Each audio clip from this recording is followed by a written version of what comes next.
Bowsette. The Super Crown. Let's build the Super Crown. Hey, what's going on, everybody? Today we're going to be building the Super Crown. In case you don't know what the Super Crown is, in case you haven't been on the internet in the last week, the Super Crown is an ability used by Toadette in Super Mario Bros. U Deluxe. Man, that is just a really terrible name for a game. Toadette uses the crown to turn into Peachette, and this week the internet has decided that Bowser should wear this crown.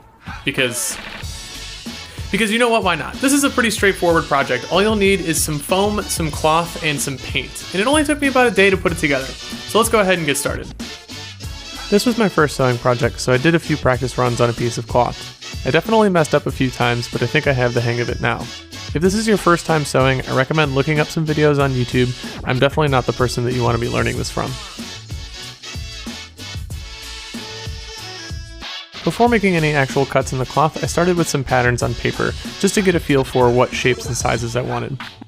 I ended up with a pattern that was about 7 inches tall. Once I had a pattern that I was happy with, I made sure to make it symmetric, cut it out of paper, and then transferred that to my applique cloth. Applique is just a stiffer piece of cloth that you can iron to your main piece of cloth. This will be on the inside, so it doesn't really matter what color it is. Once I had the pattern transferred to my applique, I cut out 5 patterns and then cut out a slightly larger pattern of the pink cloth. Once you have shapes that you're happy with, you can just iron them together.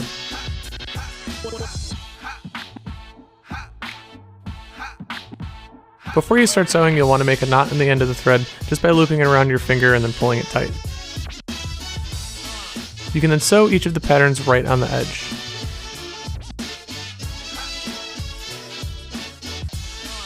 I cut out 5 of the pattern, but I only used 4 for the final cloth piece. This is so it lines up with the geometry of the crown.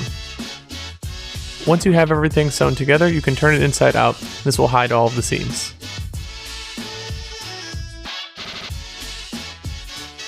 Now you can measure around the base of the cloth piece just to get an idea of how big the foam piece should be. You should add a couple inches onto the edge of this. The first one that I made was definitely too small.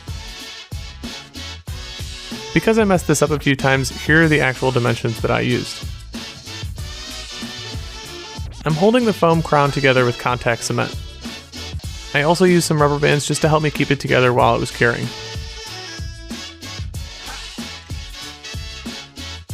For spray paint, I used Plastidip and Rust-Oleum Gold Metallic Paint.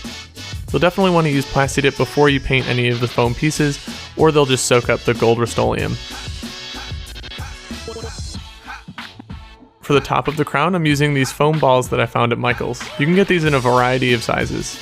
You'll definitely want to Plastidip these first. These can basically melt if you hit them with too much spray paint. While that's drying, I do want to touch on something really quick. I've started streaming on Twitch. You can check out my Twitch channel at twitch.tv/makestufftv. Right now I'm primarily streaming CAD, and that's because for the longer term 3D printing projects, most of the work is actually CAD. It's kind of tough to capture all of the decision making for designing a prop like that in a 5 or 10 minute video. So I started streaming so that you can get a closer look into the design process and the decisions that I'm making when I design something in CAD. So if you want a closer look into that decision making process and what it takes to design something in CAD, go ahead and check out my stream. It's twitch.tv/makestufftv. There'll be a link below as well. Once everything was dry, I painted the shiny parts of the eyes with some white acrylic paints. Now that all of the pieces are done, you can glue them together with hot glue. You really don't need a lot for this one. I just put a little bit of hot glue in the center of each eye. You can then place the cloth piece on the inside of the crown and then glue it around the edges on the bottom. Hopefully yours fits together just as well as mine did. For the foam balls, you will have to cut out a small section on the bottom. I basically just scrape these out with a razor blade. You don't really want to scrape too much of it out because you can see the cavity from the side. Once you have a piece cut out of the foam balls, just add a little bit of hot glue to the tip of the crown and put them in place. Once you have all 4 of them on the tips of the crown, you're done. I am pretty happy with how this turned out, especially given that I only spent about a day on it. The last question that I have is what happens when